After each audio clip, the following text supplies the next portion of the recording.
तो पुण्यात्मा, जिस समय परमेश्वर, वैसे तो ये परमेश्वर हमारे लिए भटक रहे हैं, जिस दिन से हम अपने पिता को छोड़कर आए थे, इनको तो मालूम था कि इनके लिए बूंदी बनेगी, बुरा बनेगा इनके साथ, लेकिन क्या करे बाप, जब बेटा बेटी अपनी बकवादों पर स्वयं ही जा मरे कहीं पर। जैसे पुण्यात्माओं, हमने ऐसी भारी गलती कर रखी है, जो हमें सजाएं यहाँ मिल रही है, कुत्ते गधे बना के सिर में कीड़े पड़े, टांग टूट जा, भुगत का मरे, किसी का कैंसर होगी, किसी का बेटा मर गया, किसी की बेटी मर गई, खुद को बुरा हाल हो रहा है। तो ये सजाएं हमारे लिए थोड़ी हैं, जो गलती हम कर चुके हैं। आपकी जब जितनी भांग उतरती चली जाएगी, नशा कम होगा यहाँ के अज्ञान का और इस काल भगवान का, उस समय आपको ये दास के एक एक वचन हृदय में लगेंगे जाके, और ये लगेंगे आपके अंदर के उस फोड़ेंगे आपको, जो आपके अंदर एक जमा हो गया गंद, अज्ञान, हमें पता नहीं था, तो ये आपको फिर पता लगेगा, फिर उतना ही आप में कसक बढ़ती चली जाएगी।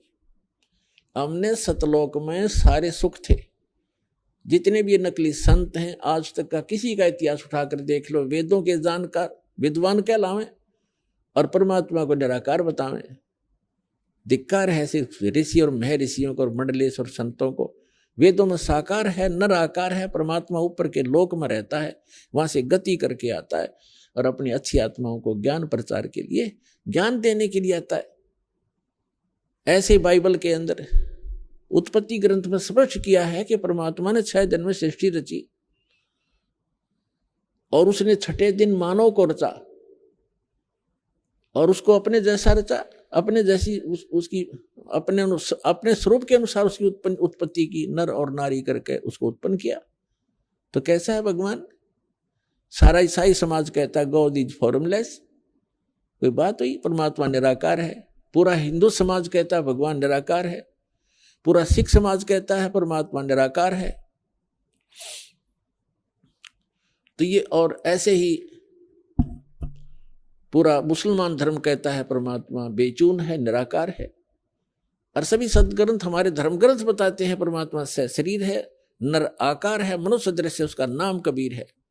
और वही परमात्मा है जो काशी के अंदर एक धानक रूप में, एक जुल्हा रूप में आए थे। ये परमात्मा है, सबके जनक हैं, ये हमारे हमदर्द हैं। तो जो प्रसंग चल रहा है हम उसी पर आते हैं कि वो परमात्मा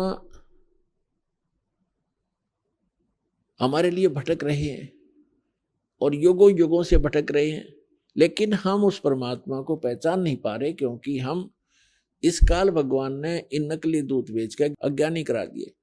तो ये जो जितना भी आज तक के संत महर्षि हुए हैं, संत हुए हैं, मंडलेश्वर हुए हैं, या कोई काजी मुल्ला पंडित हुए हैं, ये सारे के सारे तत्व ज्ञान से अपरिचित थे और इन्होंने हमारे को उल्टा पाठ पढ़ा दिया।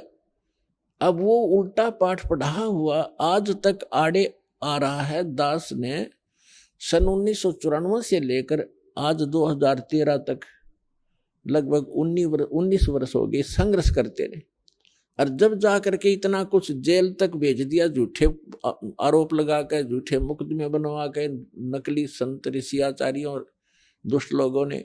कोई बात नहीं, परमार्थ के लिए हमें कितना भी कष्ट हो, लेकिन हमारा मिशन सफल हो, ताकि विश्व का कल्याण हो, सब प्राणी परमात्मा को पहचाने और सतलोक जाएं।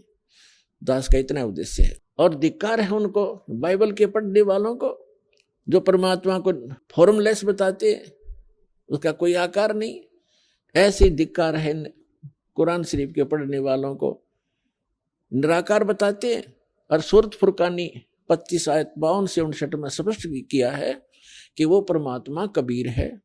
और जिस परमात्मा ने 6 दिन में सृष्टि रची, 7वां दिन आसमान और जमीन के बीच में जो कुछ है सबको उत्पन्न किया, और फिर तख्त पर जा विराजा। तख्त माने सिंहासन। जैसे हम पढ़ा करते इतिहास में कि दिल्ली के तख्त पर 12 वर्ष की आयु में अकबर दिल्ली के तख्त पर राजगद्दी पर बैठा। दिल्ली के तख्त पर, तख्त माने सिंहासन, तो ऐसे ही वेदों में लिखा है कि परमात्मा देखने में राजा के समान है, वो सिंहासन पर बैठा है ऊपर के लोक में धूलोक के तीसरे पृष्ठ पर। तो पुण्यात्मा,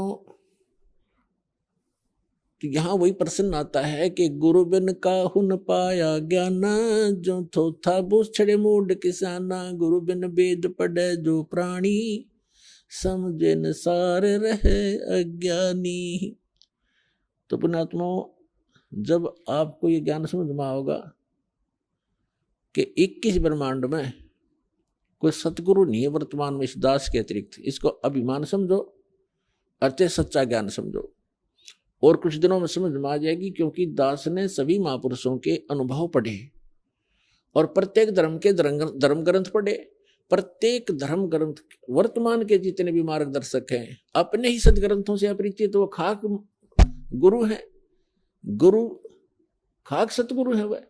और सतगुरु से नीचे कोई अपनी जो है ना पोस्ट नहीं बताता, सतगुरु से नीचे कोई बात नहीं करते, सभी बोले श्रद्धालु कहते हमारे सतगुरु हैं।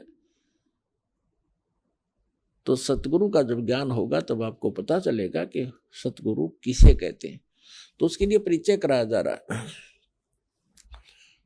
तो जैसे प्रसंग एक पॉइंट को पुण्यात्माओं आपके हृदय में जमाने के लिए एक बिंदु पर बहुत से उदाहरण दिए जाते हैं, तब जाकर के आपका अंदर का मैल, वो अज्ञान खुरचा जाता है। और उसके खुश को खुरच के ही, जैसे समझदार पेंटर जो होता है, पुराने पेंट ने खूब तारेगा, 20-20 बार रेग मारना पड़े भले उसको, तभी वो ओरिजिनल पेंट ठहरेगा उस पर, ना वो टिकने ना दे, उसने पापड़ी पाट जा। तो इसलिए दास सोचता है, को पता है कि जब तक पुराने रंग को नहीं उतारा जाएगा तो नेक्स्ट टिक ही नहीं सकता।